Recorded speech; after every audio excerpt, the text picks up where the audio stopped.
திவ்யநேஷ அக்ஷஞ்சி பாராட்டினாங்க சுவேதா மோகன். வாரம் வர்ற கெஸ்ட்டு தான் உன்னை பாராட்டுறாங்க. என்னால் வர முடியல, நான் அங்கேயே தான் இருக்கிறேன். இந்த வாரம் ஒன்று எல்லா வாரமும் அங்க வர கெஸ்ட் தான் வந்து ஹக் பண்ணிட்டு இருக்காங்க. சொன்னாங்க. எங்களுக்கு ஒரு சான்ஸ் கிடைக்கல, அங்கதான் உட்காந்துட்டு இருப்போம் கொஞ்சம் வாரமாவே.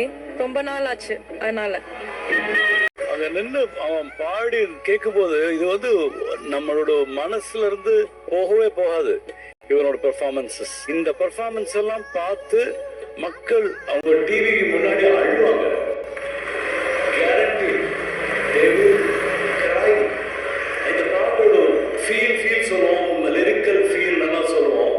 இவன் கண்டிப்பா இந்த லிரிக்கை என்ன சொல்றதுன்னு அவனுக்கு தெரியாது, அது தெரிய வேண்டிய அவசியம் இல்லை. இன்னைக்கு பெர்ஃபார்மன்ஸ் வந்து ஒரு மாதிரி சரியலா இருந்தது, நம்மள கடலுக்குள்ள கொண்டு போட்ட மாதிரி இருந்தது. அந்த மாதிரி ஒரு ஃபீல் உடனே நமக்கு கிடைக்குமா? வரைக்கும் முடிஞ்சது. ஒன்ஸ் மோர் ஒன்னா பாட வைக்கலாம் சார். அந்த வீடியோ ரெக்கார்டிங்ல நீங்களும் இருக்கணும் அப்படின்னு சார் எங்களுடைய ஆசை. உங்க கையில ஒரு பொக்கிஷமாக இருக்கணும் அப்படின்ட்டு டே படகுல நீங்க தினேஷ் பக்கத்துல உட்கார்ந்துகிட்டு அந்த பாட்டை கேட்கணும். அது ஒரு வீடியோவாக அது அமையணும் அப்படின்னா அந்த படகுல உட்காந்துற யாருக்கு வேணாலும் வரலாம். Anybody can come join us on this ride. Judges Srinivasan மீண்டும் ஒரு முறை திவ்யநேஷை பாட சொல்லி கேட்டாங்க. இறுதியில் திவ்யநேஷுக்கு பிளாட்டினம் பர்ஃபார்மன்ஸ் கொடுக்கப்பட்டது.